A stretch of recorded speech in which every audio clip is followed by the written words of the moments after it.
Right now, we're promoting a social media campaign called Lead with Heart. So I thought it appropriate for this edition of Chuck Chat that we talk about leadership. Being a leader sometimes doesn't mean having the title of one. With all the people that I talk to that are looking to climb the ladder in whatever professional world they're in, it's always about having more, gaining more responsibility, having maybe people follow underneath you.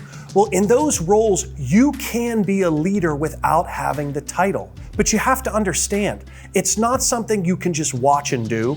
It's not just something you read out of a book. Yeah, you can always develop and grow skills, but being a leader is in here or it's not. Being a leader means so much more than just having a title. And I can promise for those of you out there that are seeking that title, and I respect that fully, that's what it's all about. That's what climbing the ladder of success is all about. If you're able to channel that inner leader inside of you, if you're able to develop some of those skill sets, if you're able to display it and show it each and every day, you are well on your way towards getting that title. The other thing that's important to keep in mind is oftentimes people will say, well, if I'm not paid to do something, then I'm not going to do it. You have to pay me to be able to do X, Y, Z.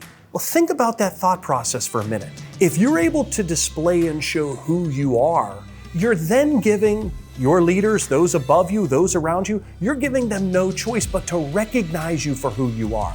Don't suppress talents and skill sets, especially being a leader. Don't suppress that skill set because you say, well, I'm not going to be that. Because I'll tell you right now, if you're doing it for personal gain, if you're saying, I'm only going to turn on this switch to be able to get this position, to be able to make that, if you're making those choices, you're not a natural leader. As a natural leader, you have it inside of you, and your job is day in and day out. Be that leader who you are.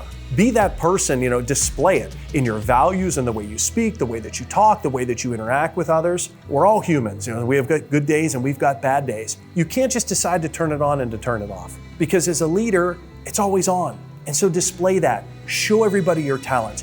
Go out there, be who you are. Let them see who you are. Lead here, lead with the heart as a leader. And I promise you, when people start seeing you day in and day out for who you are, leading with your heart without having an off switch, I promise you that is going to be the best recipe for you to climb the ladder of success. We're looking for great leaders that lead with the heart. And if that's you, we want you to join the swarm.